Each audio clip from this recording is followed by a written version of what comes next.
और इस वक्त की बड़ी खबर आ रही है, पाकिस्तान के पूर्व आर्मी चीफ और राष्ट्रपति परवेज मुशर्रफ का निधन हो गया है। परवेज मुशर्रफ जो लंबे समय से बीमार चल रहे थे, उनका निधन हो गया है। परवेज मुशर्रफ जिन्होंने कारगिल की साजिश रची थी, 1999 में भारत की सीमा में घुसपैठ की साजिश परवेज मुशर्रफ के ही नेतृत्व में रची गई थी और उन्हीं परवेज मुशर्रफ ने आर्मी चीफ रहते हुए पहले करगिल की साजिश रची और बाद में वहां नवाज शरीफ को हटा करके सत्ता पर कब्जा भी कर लिया था, तख्ता पलट किया था। परवेज मुशर्रफ का निधन हो गया है। इस बड़ी खबर पर संवाददाता मनीष शुक्ला हमारे साथ जुड़ गए हैं। मनीष, क्या जानकारी मिल रही है? परवेज मुशर्रफ का निधन हो चुका है। देखिए, जो खबर आ रही है कि परवेज मुशर्रफ के परिवार की तरफ से इस बात की पुष्टि की गई है कि परवेज मुशर्रफ अब नहीं रहे हैं।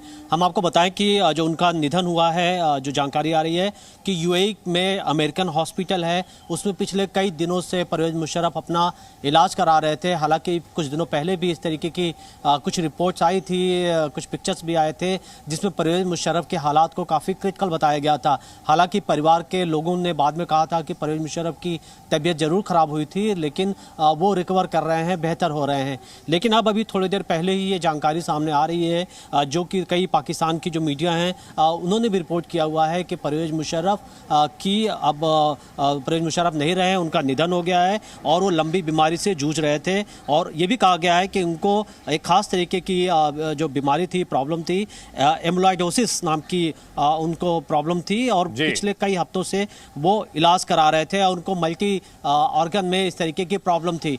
अगर आप परवेज मुशर्रफ की बात करें तो वो पिछले कई सालों से वो विदेश में थे, परिवार भी उनका बाहर रह रहा था और ख़ास तौर पर परवेज मुशर्रफ को लेकर के पूरे पाकिस्तान में एक तबका है जो उनको काफ़ी लाइक भी करता है, क्योंकि जिस तरीके से देखें तो परवेज मुशर्रफ ने कई बड़े फैसले लिए थे।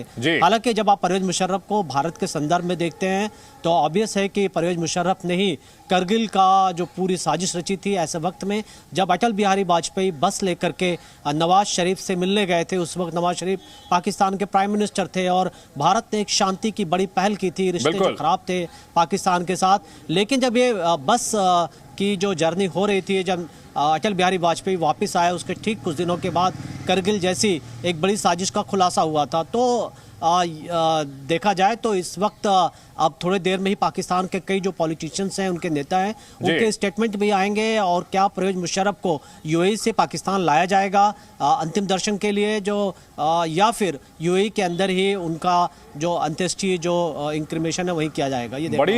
ये अफसोस की बात लगती है कि जो शख्स लंबे समय तक आर्मी चीफ रहा, उसके बाद देश का राष्ट्रपति रहा, उसे अपने देश में 2 गज जमीन मिलेगी या नहीं, इसको लेकर के भी अभी शंका बनी हुई है। क्योंकि पाकिस्तान में जैसा कि आपने बताया कि उन्हें चाहने वाले बहुत हैं, तो उनसे नफरत करने वाले भी बहुत हैं। मनीष जी हाँ, देखिए, पाकिस्तान के अंदर बहुत चीज़ें मैटर करती हैं कि पाकिस्तान की जो सेना है वो क्या सोचती है। चूँकि परवेज मुशर्रफ जिस तरीके से पाकिस्तान के आर्मी चीफ रहे, बहुत पावरफुल आर्मी चीफ बने और वो इतना उनका पावर बढ़ा कि वो प्रेसिडेंट भी बने और उसके बाद पूरी तरीके से पाकिस्तान का जो पॉलिटिकल सिस्टम था उन्होंने हाईजैक कर लिया, ऐसे जो उनके विरोधी हैं ये आरोप लगाते हैं। और कहीं ना कहीं ये भी एक वजह थी कि उनको देश छोड़ना पड़ा, क्योंकि उनके ऊपर तमाम तरीके के आरोप भी लग रहे थे। उनको मारने की भी कोशिश की गई थी परवेज मुशर्रफ को पाकिस्तान के अंदर।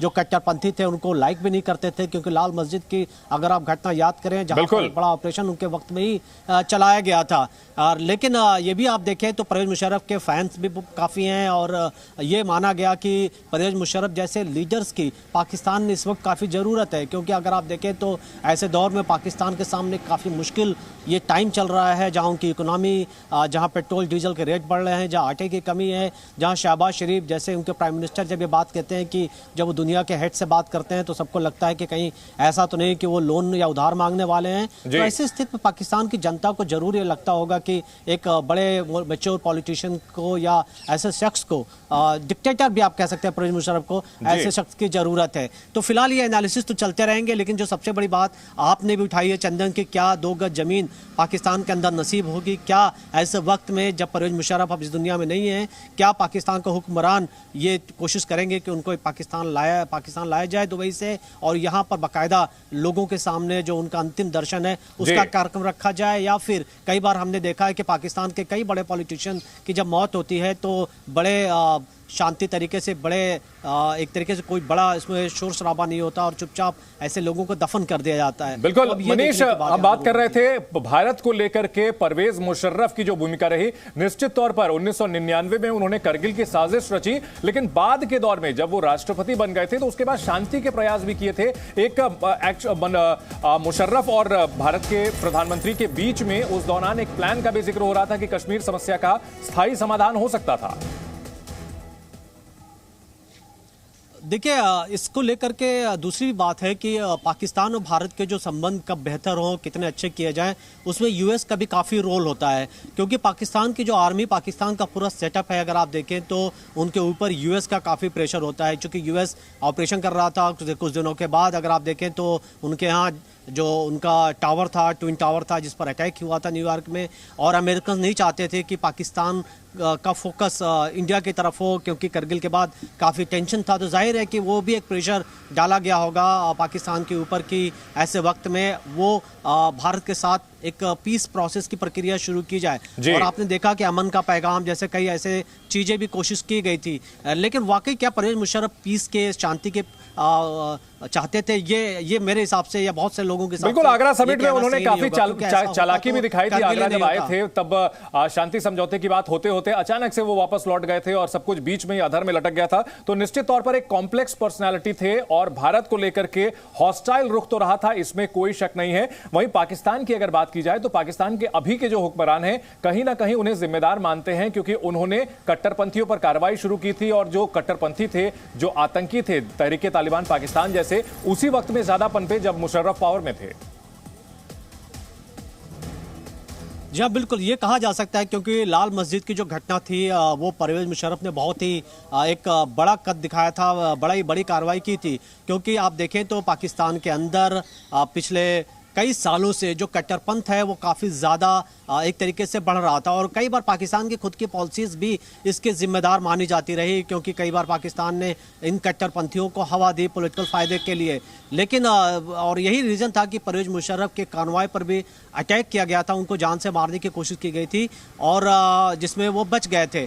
दूसरी बड़ी बात आप देखें तो आज के दौर में अगर आप कंपेयर करें और परवेज मुशर्रफ के दौर में कंपेयर करें, आज पाकिस्तान की स्थिति काफ़ी ख़राब है। हम सिर्फ इकोनॉमिक फ्रंट की बात नहीं करते चंदन, अगर आप देखें तो जो इंसर्जेंसी है पाकिस्तान के अंदर, मिलिटेंसी है, टेररिज्म है, वो काफ़ी बढ़ गया। पेशावर की आप घटना को देखें जहाँ पर 100 के करीब पुलिस वालों की हत्या हो जाती है मस्जिद के अंदर। बलूचिस्तान में देखें जहाँ एक के बाद एक अटैक हो रहे हैं और तहरीके तालिबान जो पाकिस्तान है, जो तालिबान से जुड़ा हुआ है, वो खुलेआम धमकी देते हैं, बड़े हमले करते हैं। तो कहीं ना कहीं पाकिस्तान में आज के दौर में वहाँ के जो लोग हैं जरूर ये फील करते होंगे कि परवेज मुशर्रफ जैसे लीडर की जरूरत है। परवेज मुशर्रफ ने उस दौरान भी कट्टरपंथ का बड़ा मुकाबला किया था।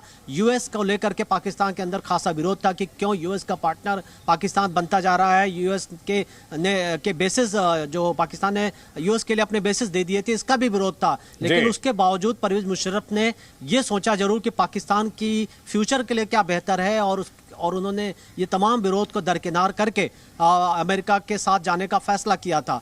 और यहाँ पर अगर आज देखें और तो उसका फायदा भी मिला था मनीष, उसका फायदा भी मिलता रहा था। एड के तौर पर करोड़ों डॉलर मिलते रहे थे और पाकिस्तान की इकोनॉमी जो है वो एड पर ही चल रही थी, क्योंकि अपना कोई उनका इंफ्रास्ट्रक्चर आर्थिक ऐसा मजबूत था नहीं। तो परवेज मुशर्रफ के वक्त कम से कम पाकिस्तान के पास पैसों की किल्लत नहीं होती थी, खैरात मिलती रहती थी। जी हाँ, बिल्कुल, क्योंकि पाकिस्तान को सिर्फ पैसे ही नहीं, अगर आप देखें तो भारत के खिलाफ काफ़ी हथियार भी मिलते थे, काफ़ी तरीके की मदद अमेरिका की तरफ से किया जाता था। और परवेज मुशर्रफ इस बात को जानते थे कि अगर वो यूरोपियन देशों से या अमेरिका से वो अपने संबंध को बेहतर बना के नहीं चलेंगे तो पाकिस्तान की जो इकोनॉमी है वो बिल्कुल गिर जाएगी। और उस दौरान पाकिस्तान ने अपनी इकोनॉमी की अगर हम बात करें तो आज के कंपेयर से किया जाए तो काफ़ी हद तक उनकी बेहतर मानी जा रही थी। तो ऑब्वियस है कि परवेज मुशर्रफ इस बात को अच्छे से जानते थे कि क्या इस वक्त पाकिस्तान के लिए है, पाकिस्तान के बेहतरी के लिए है। और जैसा कि आपने भी बात की कि जब परवेज मुशर्रफ भारत आए तो ज़रूर उन्होंने किस तरीके से मीडिया को हाईजैक किया था, किस तरीके से एक इम्प्रेशन क्रिएट किया था कि दरअसल ये तो भारत है कि शांति नहीं चाहता पाकिस्तान के साथ, ये तो पाकिस्तान है, ये तो परवेज मुशर्रफ हैं जो आए और उस दौरान वो शांति की बात करते थे। और वाजपेयी या फिर अगर आप आडवाणी की बात करें तो कई बार उनके ऊपर भी आरोप लगा के गए कि ये जो सरकार है भारत की ये शांति नहीं चाहती है। दुनिया को उन्होंने कन्विंस करने की कोशिश भी की थी। तो ऑब्वियस है कि ये वही लीडर कर सकता है जिसके अंदर एक तरीके से डिसीजन लेने की क्षमता हो, उसके अंदर पॉपुलैरिटी हो। ये चीज कमी परवेज मुशर्रफ के बाद लगातार पाकिस्तान के अंदर देखने को मिलती रही। पाकिस्तान में उसके बाद से जो भी पॉलिटिशियंस आए वो उस तरीके के फैसले नहीं ले पाए। अगर आप देखें तो इमरान खान पिछले कुछ दिनों पहले लगातार जो रैलीज थी उसमें पाकिस्तान की इसी पॉलिसीज पर सवाल उठाते रहे कि पाकिस्तान को पाकिस्तान की सेना चलाती है। यहाँ उस समय भी परवेज मुशर्रफ के वक्त में भी ये बहुत ही सीरियस एलिगेशन था। डिक्टेटर माना जाता था परवेज मुशर्रफ को, और ये कहा जाता था कि जब वो पाकिस्तान के आर्मी चीफ बनने के बाद पाकिस्तान के प्रेसिडेंट बने थे तो ये कहा जाता था कि पाकिस्तान में फिर से अब एक नया तानाशाह आ गया है, एक डिक्टेटर आ गया है, और उसका विरोध भी किया जाता था। भारत ने भी कई बार इसको लेकर के कहा कि पाकिस्तान में लोकतंत्र नाम की कोई चीज़ नहीं है। लेकिन अगर आप देखें तो पाकिस्तान में आप जितने बड़े फैसले कर लें, अगर आपके संबंध पाकिस्तानी सेना से ठीक है तो आप पाकिस्तान में रहते हैं या फिर आपको पाकिस्तान छोड़ना पड़ता है। कहीं ना कहीं परवेज मुशर्रफ जब क्यों सोचते होंगे कि मनीष, भारत के लिहाज से देखा जाए तो वहां पर सैनिक तानाशाह हो या फिर वहां पर डेमोक्रेटिक इलेक्टेड गवर्नमेंट हो, भारत को लेकर के जो है जो हॉस्टाइल रुख होता है वहां के हुक्मरानों का वो कभी नहीं बदला। जब तक मुशर्रफ थे तब तक फिर भी भारत में कुछ बड़ा हमला नहीं हुआ था, लेकिन मुशर्रफ के जाने के बाद जब वहां पर डेमोक्रेटिक इलेक्टेड गवर्नमेंट आई तो 2008 में 26/11 जैसे हमला हुआ। तो ऐसे में ये कहना कि पाकिस्तान में जो है वहां अगर लोकतंत्र होता है तो भारत के साथ दोस्ती होती है, ये सब कुछ नहीं था। और मुशर्रफ के दौर में अगर देखा जाए तो कमोबेश शांति ही रही थी, कुल मिलाकर के प्रयास होते रहे थे। देखिए, पाकिस्तान के अंदर सही मायनों में लोकतंत्र तो कभी नहीं रहता है, क्योंकि भारत का जो लोकतंत्र है वो एक अलग सेटअप है, लेकिन पाकिस्तान के अंदर दिखावे के लिए होता है। तो ये कहना कि वहाँ डेमोक्रेसी आ गया, ऐसा नहीं होता। दूसरी बड़ी बात, अगर आप करगिल की बात करेंगे तो करगिल के वक्त में परवेज मुशर्रफ ने, जो आर्मी चीफ थे उस समय, जब उन्होंने प्लानिंग रची थी तो उन्होंने खुद प्लानिंग बनाई थी कि किस तरीके से करगिल के हाइट्स पे वो पाकिस्तानी सेना को नहीं भेजेंगे। पाकिस्तानी सेना के भेष में जो आतंकी थे उनको भेजा गया था, और भारत के ऊपर बहुत बड़ा दबाव था, क्योंकि परवेज मुशर्रफ ये कहते थे और पाकिस्तान के उसमें हुक्मरान ये कहते थे कि दरअसल पाकिस्तानी सेना ने तो करगिल किया ही नहीं है, ये तो जो वहाँ पे कबायली हैं जो आज़ादी चाहते हैं उन लोगों ने ये कार्रवाई की है। और भारत के लिए काफ़ी मुश्किल था ये प्रूव करना, क्योंकि अमेरिका खुलेआम पाकिस्तान की तरफ पूरी तरह बिछा हुआ था। यूरोप के देश भारत के सुनने के लिए तैयार नहीं थे। और आप याद करिए कि उस वक्त RNW जो हमारी एक्सटर्नल इंटेलिजेंस एजेंसी है, उसने पूरे परवेज मुशर्रफ की साजिश को नाकाम किया था। किस तरीके से दिल्ली के शास्त्री भवन में बाकायदा प्रेस कॉन्फ्रेंस में करगिल के दौरान परवेज मुशर्रफ के फोन टैपिंग को बाकायदा पब्लिक किया गया था, जिसमें परवेज मुशर्रफ ये एडमिट करते दिख रहे थे कि दरअसल ये कबायली नहीं है, पाकिस्तानी सेना है। तो ये जरूर बड़े लेवल पर प्लानिंग की थी। परवेज मुशर्रफ पाकिस्तान के लिए जरूर हीरो हो सकते हैं, क्योंकि उन्होंने जिस तरीके से कश्मीर पर उन्होंने एक साजिश बनाई थी, जो नेशनल हाईवे 1 था उसके ऊपर कब्जा करने की प्लानिंग की थी, जिसको भारत ने नाकाम किया था। भारत को काफी दिक्कतें आई थी। आपने देखा कि हमारे कितने जवान शहीद हुए थे, क्योंकि तब अटल बिहारी वाजपेयी ने ये प्लानिंग की थी कि हम पाकिस्तान जो LOC है उसको क्रॉस नहीं करेंगे, 3 तरफ से पाकिस्तान की इस कार्रवाई का जवाब देंगे। तो परवेज मुशर्रफ इस तरीके के प्लान, परवेज मुशर्रफ काफ़ी तेज थे, चालाक थे, और वो एक उनके बारे में कहा जाता था जिस तरीके से आर्मी के जनरल्स होते हैं। परवेज मुशर्रफ के टाइम में ये बात कही गई थी कि हम इतने आपको कट देंगे कि आपकी ब्लीडिंग होगी, 1000 we will give you 1000 cut until you bleed. ये जो लाइन थी कश्मीर को लेकर के पाकिस्तान की जो पॉलिसी बनी थी, ये भारत के हिसाब से बड़ी खतरनाक थी, क्योंकि अगर आप देखें तो परवेज मुशर्रफ के टाइम में टेररिस्ट ग्रुपों को काफ़ी मदद दी गई थी। लगातार POK में टेररिस्ट कैंप चले और कश्मीर में आतंकियों को भेजा गया था। तो सिर्फ करगिल ही नहीं, आप देखें तो लगातार परवेज मुशर्रफ, और जब वो पाकिस्तान के चीफ थे आर्मी, तब भी उन्होंने इस तरीके की साजिश रची थी। तो पाकिस्तान में भारत के खिलाफ अगर सेंटिमेंट जो लीडर बना के चलते हैं, कई बार देखा जाता है कि वो काफ़ी सक्सेसफुल होते हैं, क्योंकि जब ये सेंटिमेंट पाकिस्तान के अंदर नहीं रहेंगे तो पाकिस्तान की जनता फिर गरीबी पे, फिर बेरोजगारी जैसे मुद्दे पे सवाल उठाएगी। और परवेज मुशर्रफ ने इस चीज़ को पूरा डाइवर्ट किया था, अपनी जनता का ध्यान कश्मीर के ऊपर। तो आप ये जरूर कह सकते हैं कि परवेज मुशर्रफ काफ़ी चालाक थे इस मामले में लेकर के, लेकिन जाहिर है कि पाकिस्तान के पॉलिटिक्स के लिए परवेज मुशर्रफ काफ़ी ज़रूरत भी थे। बिल्कुल। और अगर बात की जाए परवेज मुशर्रफ जो कि नवाज शरीफ के काफी खास हुआ करते थे, नवाज शरीफ के काफी भरोसेमंद हुआ करते थे, कई और अफसरों को बाईपास करके नवाज शरीफ ने उन्हें सेना प्रमुख बनाया था, लेकिन उनकी पीठ में उन्होंने फिर छुरा घोंपा। ऐसे में फिर बाद के जो प्रधानमंत्री रहे वो बाकी के सेना प्रमुखों पर कम से कम उस तरह का भरोसा नहीं करते थे, क्योंकि उन्होंने अपने हाथ जला लिए थे। देखिए, ये भी कहा जाता है कि नवाज शरीफ को पाकिस्तान की आर्मी ने ही प्रधानमंत्री बनवाया था, क्योंकि हम आपको बताएं कि पाकिस्तान के अंदर पाकिस्तान की सेना ही डिसाइड करती है, बाकी कठपुतले होते हैं, बाकी आप ये कह सकते हैं कि वो एक मोहरे होते हैं। ऐसा लगता है पाकिस्तान में ऐसा दिखाया जाता है कि दरअसल ये चुन के आए हैं, ये डेमोक्रेटिक सेटअप है। ऐसा होता नहीं है। नवाज शरीफ तब तक पाकिस्तान के लिए अच्छे रहे, पाकिस्तानी सेना के लिए, जब तक वो पाकिस्तानी सेना की सुनते थे। तो जाहिर तौर पर परवेज मुशर्रफ को उन्होंने काफ़ी लाइक किया, आर्मी चीफ बने परवेज मुशर्रफ। लेकिन जब ये कहा जाता है कि जब अटल बिहारी वाजपेयी बस लेकर के पाकिस्तान में गए और पाकिस्तान के साथ जो पाकिस्तान के लोग भी थे और भारत के लोग भी ये चाहते थे कि भारत पाकिस्तान लड़ाई बंद कर दे, एक अच्छे दोस्त बन जाए, अच्छे पड़ोसी बन जाए, तो पाकिस्तानी सेना को बाद में अच्छा नहीं लगा। और पाकिस्तानी सेना को लगता था कि जो उन्होंने पूरी तैयारी की थी जिस तरीके से कश्मीर को आज़ाद कराने के लिए, वो हो नहीं पाएगा। और ऐसी स्थिति में परवेज मुशर्रफ जो कि पाकिस्तान के उस वक्त आर्मी चीफ थे, इसीलिए उन्होंने प्लान बनाया था कि नवाज शरीफ जो ये कर रहे हैं सही नहीं है। और बाद में देखिए कि नवाज शरीफ को प्रधानमंत्री पद छोड़ना पड़ा, उनको विदेश जाना पड़ा। ठीक वही हालत हुए जो परवेज मुशर्रफ के हुए। और उसके बाद पाकिस्तान में जो भी ये चक्र चलता है, वहां चक्र चलता रहता है कि एक हुक्मरान पावरफुल होता है, पहले भारत विरोध के नाम पर आता है, फिर अगर भारत के साथ कुछ ठीक करने की कोशिश करता है तो उसे सेना हटा देती है, बेदखल कर देती है। ये चक्र चलता रहता है। लेकिन एक चीज साफ है कि परवेज मुशर्रफ को निश्चित तौर पर भारत याद करेगा 1999 कारगिल को लेकर। फिलहाल उनका निधन हो गया। इस बड़ी खबर पर हमारी अपडेट आपको हम देते रहेंगे।